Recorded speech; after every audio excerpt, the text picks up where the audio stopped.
Okay, guys, welcome back here to our mailbag segment. This one comes to us in Facebook asking me about trigeminal neuralgia and do I have any success with it? Yes, a lot. And I'm going to kind of give you a little what we're talking about here. So when we're looking at the trigeminal nerve, it's the yellow one here in the picture, and it fans out across the face. You can see it goes in above the eye, below the eye, right about the lip area, and then down around the chin.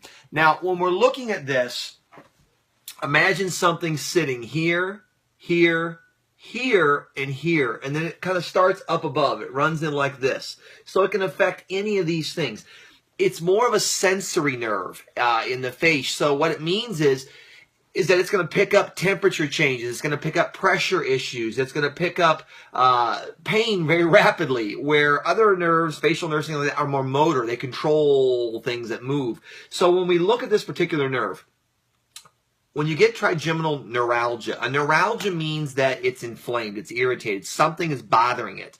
You have to look for the cause. Now, from what I'm reading in this, she's had this for a while, off and on. It looks like it's been problematic for her.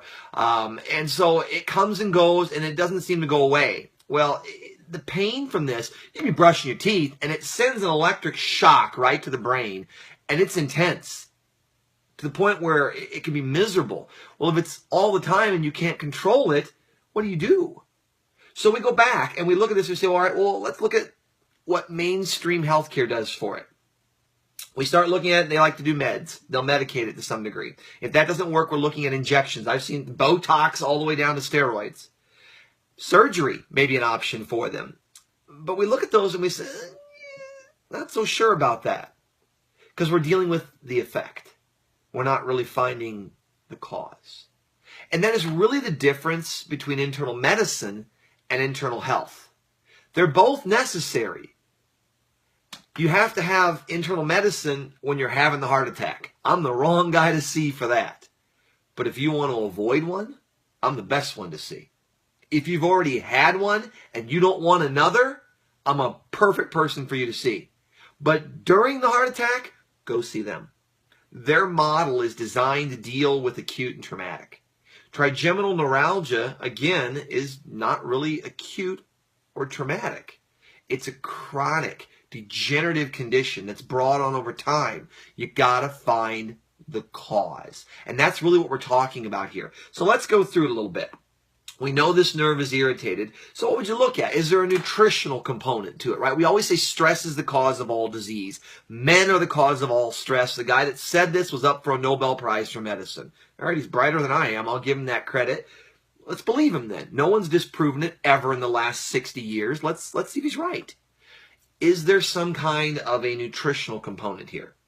What's a nerve made out of, right? A nerve is coated with a fatty layer. And so if that fatty layer gets challenged, the nerve can get exposed. So then fat in the diet becomes an issue now. It's something you'd have to look at. I would do a 24-hour UA to see if your body's using it. Do a little history, a little questionnaire. It'll tell me right away. You'll know instantly. If I touch you, I will 100% know.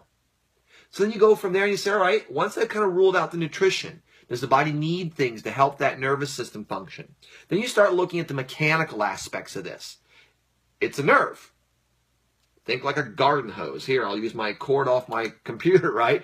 It's plugged in somewhere. If it's a hose and I bend that hose, I don't get any water out this end. Things downstream start to suffer. So we look at that and think, all right, well, is there an area where it could be getting caught? Yeah. You got movable pieces here. Okay, there's things that move. So you'd want to look at the cranial bones, the sinuses. You want to look at the TMJ joint, especially the TMJ joint, where things can get fixated on the way down.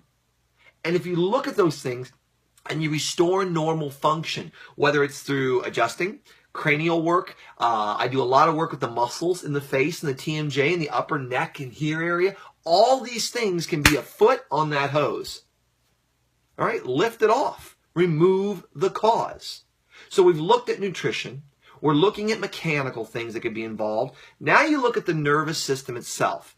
Some of the better techniques that I like to deal with nerves. I love acupuncture. I think it's wonderful to deal with the nervous system. I like vibrational medicine. There's many different therapies out there in that field. They all work in that neurologic segment.